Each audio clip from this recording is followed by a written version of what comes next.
The Canadian Divorce Revolution. The family is a complex entity. The number of marriages have decreased and the number of divorces have increased, while the qualities that define a marriage have evolved in recent decades. Divorce refers to the process of terminating a marriage. After reading the article posted from week 11 called Marriage is More Than Being Together, The Meaning of Marriage for Young Adults, a prevalent topic in the article was divorce. Several insightful observations regarding divorce are revealed in Maria J. Kefala's article Marriage is More Than Being Together.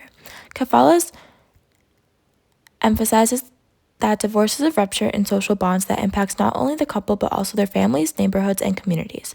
It is not simply about ending a relationship. The article also highlights the fact that divorce has a wider cultural ramifications in addition to personal ones, upending conventional ideas about family and marriage. The article mentioned that there has been an increase in divorce rate.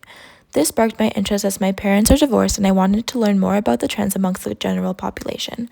My broad question, which I will acknowledge, is how has the idea of divorce evolved from the past to present day?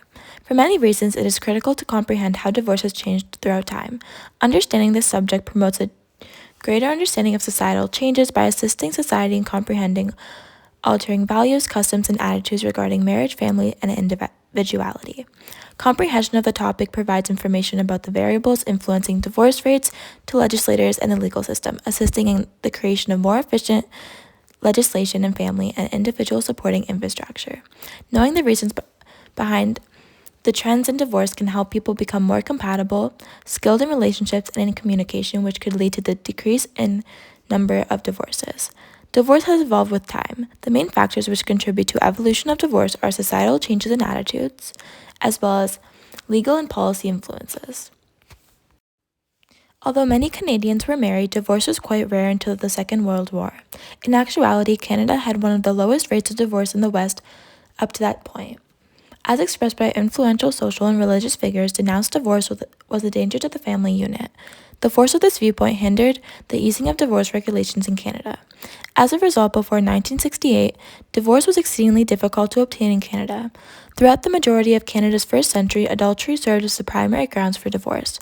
Prior to World War I, the only provinces with divorce courts were British Columbia, Nova Scotia, and New Brunswick. But during the interwar years, divorce courts were established in Alberta, Saskatchewan, and Ontario. The only option available to provinces without judicial divorce was to petition Parliament for a statutory divorce, which was a costly procedure primarily available to the wealthy. Desertion, legal separation, and divorce in an American jurisdiction were the most popular divorce alternatives. While they were not legally binding in Canada, they appeared to appease the people. Historically, society's perspective on divorce varied widely across cultures and eras. In many traditional societies, divorce was often stigmatized and discouraged. Religious beliefs and cultural norms heavily influenced attitudes, often viewing divorce as taboo, immoral, or a sign of failure. In some societies, divorce was strictly controlled and allowed only under specific circumstances such as adultery or abuse. It was more often acceptable for men to seek divorce than women. Women in particular faced social ostracization and economic hardships if they initiated or underwent divorce. Divorce rates have been rising over time. After the divorce laws underwent a significant altercation for the first time in 1968, from 54.8 divorces per 1,000 population in 1968 to 124.2 in 1969. According to a study conducted at the start of the 21st century, the lowest risk of divorce was during the first year of the marriage, but the risk then rose and peaked around the 4th anniversary, after which the risk slowly decreases. A substantial proportion of couples eventually divorce, and the majority of couples who divorce will have been married for less than 15 years. Marriage and its permanence are frequently valued above all else in cultural and religious conventions, which stigmatizes and discriminates against people who want a divorce. For example, Catholics believe that the Bible is law, and in the Bible there is a huge emphasis on marriage within the Catholic Church. The Catholic Church views marriage as a sacred covenant, rendering it socially and religiously taboo to get a divorce. While those who are not religious view the Bible as merely a collection of moral lessons and tales, they believe it offers little evidence in favor of stricter divorce legislation. Considering societal changes in attitudes, individualism plays a huge role in divorce. Individualism refers to a social theory or ideology that emphasizes the significance, freedom, and rights of the individual over the collective or societal norms. It places high value on personal independence, self-expression, and autonomy in making choices and decisions. According to psychology researcher Henry C. Santos of the University of Waterloo, much of the research on the manifestation of rising individualism shows, for example, increasing narcissism and higher divorce rates. Our findings show that this pattern also applies to other countries that are not Western or industrialized, as well as, although there are still cross-national differences in individualism, the data indicates that overall, most countries are moving towards greater individualism. In our individualistic society, you have to find yourself, but in other societies, identity is far more socially constructed. The issue is that a lot of people don't fully develop their identities until they get married. You might not recognize yourself at all from the person your spouse had married by the time you do find yourself, as a result contributing to the increase in divorce rate. When it comes to divorce, a correlation can be seen with the change in gender roles and expectations as well as economies, in perspective with women independence, with increasing divorce rates. Women's rates of becoming part of the labor force increased during the second half of the 20th century. In the 1960s and the 1970s, divorce rates also increased dramatically, sparking suspicions that the two phenomena were connected. Maybe marriages grew less secure as women became less reliant on men for financial security. Another theory is that economically struggling couples are more likely to get divorced, perhaps as a result of their increased arguments over how to divide their scarce assets. There's also a chance that couples who don't live up to social expectations of their spouses may have a higher divorce rate. Regarding legal and policy influences, Canada had no federal divorce law before 1968, with provincial divorce laws in Newfoundland and Quebec. The English Matrimonial Causes Act 1857 allowed husbands to file for a divorce based on their wife's adultery, while wives could file for divorce if they could prove their husband had committed incestuous adultery, rape, sodomy, bigamy, bestiality, or adultery combined with cruelty or desertion. Spousal support was not payable to wives found to have committed adultery, and husbands were not permitted to request support under any circumstances. The Divorce Act of 1985 maintained full base grounds for divorce, but added the idea of irreversible marriage breakdown as a basis for divorce. The Act of 1985 maintained a balance that incorporated blame and no-fault grounds for divorce, moving away from only fault-based grounds. The federal government oversees a substantive divorce law, while provinces regulate court processes and procedures. The Divorce Act of 1985 modified the procedures for a court to consider a divorce petition, induced joint petition for divorce forms, and required lawyers to provide their clients with information on reconciliation and options for settling corollary issues in the divorce process. Mediation was and continues to be encouraged as a method for resolving family conflicts before a divorce petition is filed. A divorce judgment issued under the Divorce Act 1985 takes effect 31 days after it is issued, eliminating the 1968 Act's two-stage process. Spousal support is one of the most intricate and quickly evolving areas of divorce law, with the 1985 Divorce Act bringing about significant changes to the legislation regarding spousal support, including the recognition of economic advantages or disadvantages, the allocation of economic consequences, and the alleviation of economic hardship and the promotion of self-sufficiency.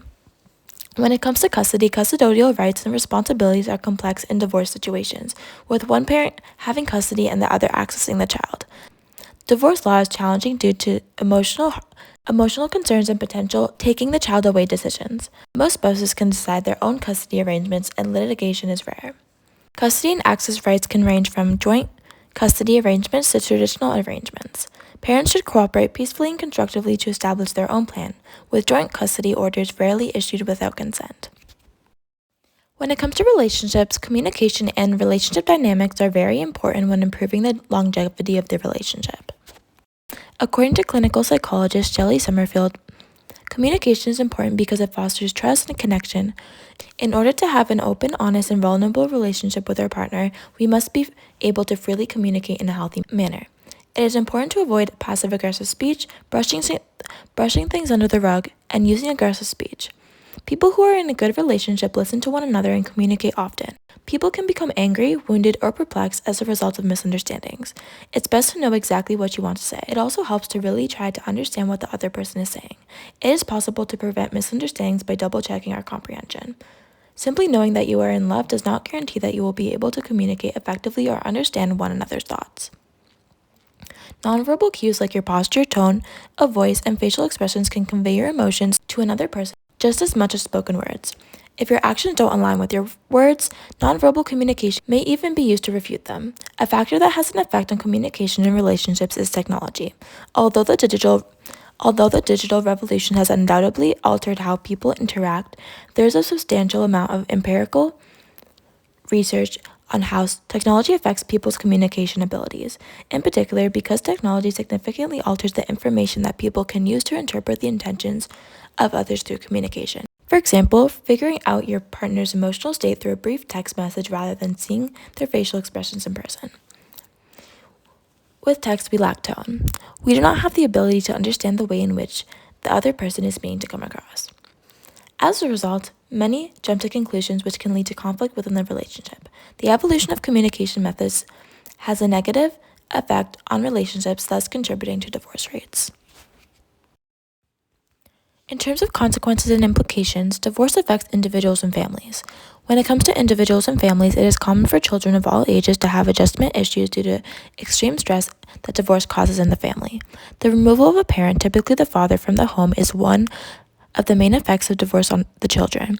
Even so, case law and officials' regulations advise maintaining communication with both family relations.